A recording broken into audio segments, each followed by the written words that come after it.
우리 아이가 아직 말을 잘 못해서 걱정이 되시나요? 혹은 아이의 언어 발달을 위해 어떤 것을 해주어야 할까 이런 고민이 되시나요? 그렇다면 이 영상을 통해 답을 얻어가세요. 안녕하세요. 빗소금TV입니다. 오늘은 지나가면 되돌릴 수 없는 언어 교육에 대한 이야기를 해보려고 합니다. 혹시 우리 아이가 주변 아이들보다 말이 느려서 고민이신가요? 우리 아이가 정상적으로 발달되고 있는지 궁금하신가요?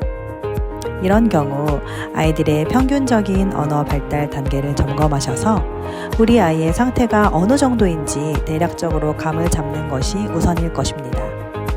먼저 언어는 개인 편차가 심한 영역이라는 점을 꼭 기억해 주세요.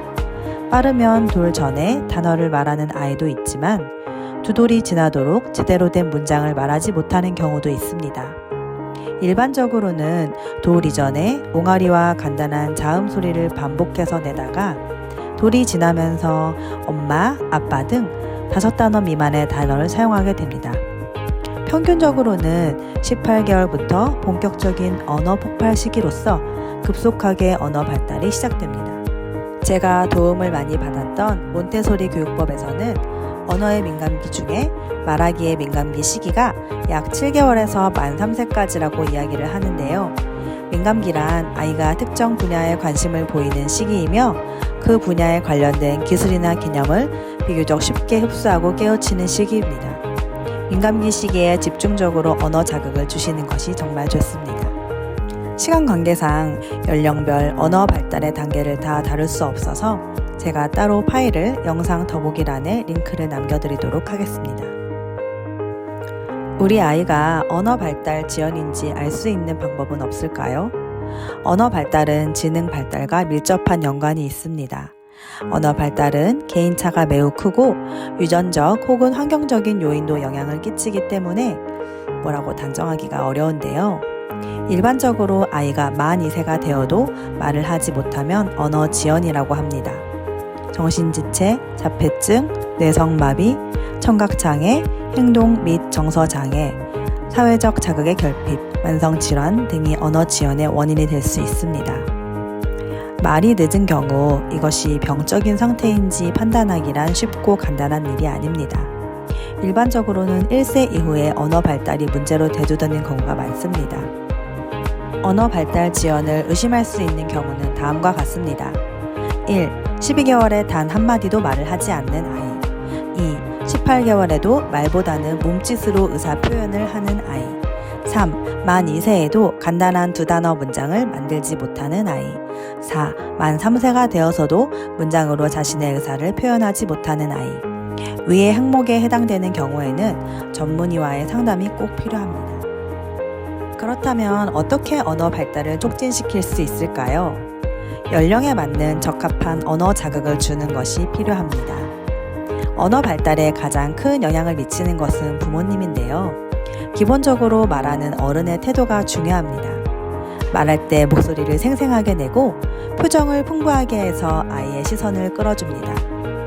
그리고 주의하셔야 할 점은 영상이나 CD 등의 소리 자극으로 언어를 배우기는 힘듭니다. 언어는 소통이 목적이기에 실제 사람과 상호작용하면서 배워나가야 하기 때문입니다. 생후 12개월 전에는 아기가 옹알이를 할 때 눈을 맞추고 옹알이를 따라하면서 따뜻한 반응을 해줍니다.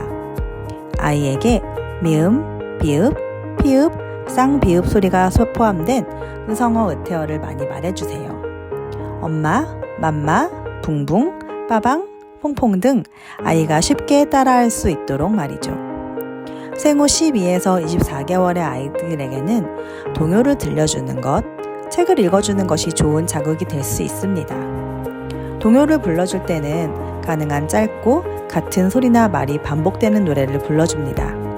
익숙해진 후에는 아이가 좋아하는 소리나 말이 나오는 부분에서 멈추고 아이가 소리를 내게 해볼 수도 있습니다. 책은 부모와 아이의 관심사 확대에 좋은 도구입니다. 책을 통해 이야기를 하면서 다양한 어휘 습득과 의미를 자연스럽게 알게 됩니다. 24에서 36개월 아이들에게는 구체적인 사물을 지칭하여 말해주고 자세히 설명해 주셔도 좋습니다. 아이가 흥미있어하는 사물의 이름 등을 많이 들려주고 또 말해보게 합니다. 아이가 하는 행동이나 부모님이 하는 행동들을 하나하나 설명해 주셔도 좋습니다. 이 시기에는 왜? 라는 질문을 하게 되는 시기이기도 합니다. 단답형으로 대답하시기보단 아이가 이해할 수 있는 수준으로 정성껏 답변해 주시고 왜 그런지 함께 생각해보자 하고 생각을 유도하는 대화법도 중요할 것입니다. 오늘은 3세 이전의 언어 발달에 대한 이야기를 해봤는데요. 저도 아이를 키우면서 한 생명을 신체적으로 정신적으로 건강하게 키우기 위해 부모님의 얼마나 많은 희생이 따르는지 실감하게 되는 하루하루를 보내고 있습니다. 육아란 그 어떤 일보다 가치 있고 중요한 일이라는 생각이 듭니다. 정말 가치 있는 일을 하고 계신 부모님들에게 힘이 나고 도움이 되는 정보로 또 찾아뵙겠습니다. 감사합니다.